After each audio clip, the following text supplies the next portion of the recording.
Breathe can be the single most important advice you can give someone, especially if they're dealing with stress. They would actually need this advice because 99% of people are not breathing correctly, as Rickson Gracie says in his book, Breathe, A Life in Flow. So in this week's One Quote Monday, I'll be talking about the quote Breathe and this incredible book by Rickson Gracie. Rickson Gracie, for those of you who don't know, was an undefeated MMA fighter, undefeated in the street and in Brazilian Jiu-Jitsu, which is unheard of.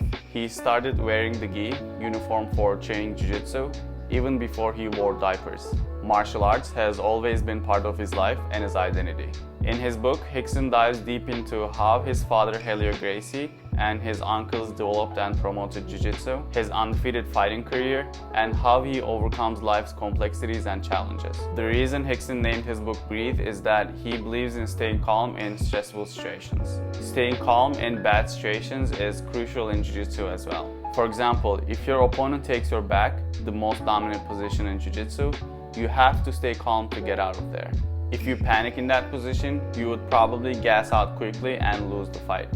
Let's say you have a top-notch cardio and don't get tired. You might do something wrong that would cause you to get submitted by a choke, arm lock, or foot lock. Not just in Jiu-Jitsu, the way to stay calm in bad situations in general is to pay attention to your breathing.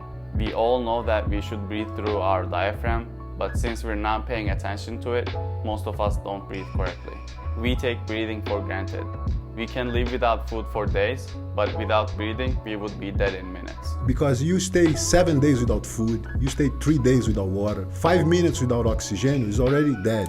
Yes.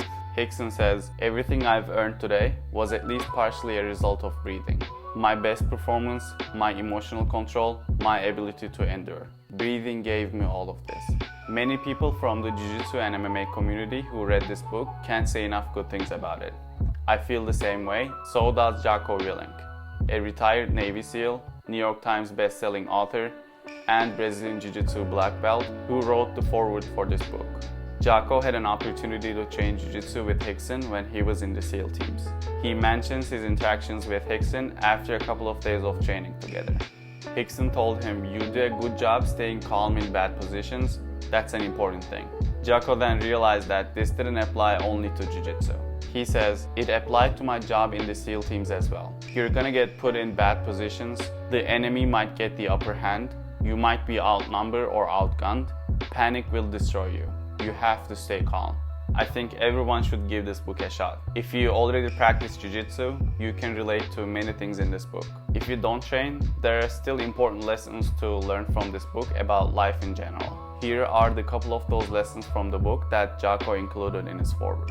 You have to stay calm when you're in bad situations. You need to move at the right time. You must utilize leverage. You can't let your emotions drive your decisions. You cannot be overly aggressive, but you can't just allow things to happen. You have to be mentally strong. You have to keep an open mind. And the list goes on and on.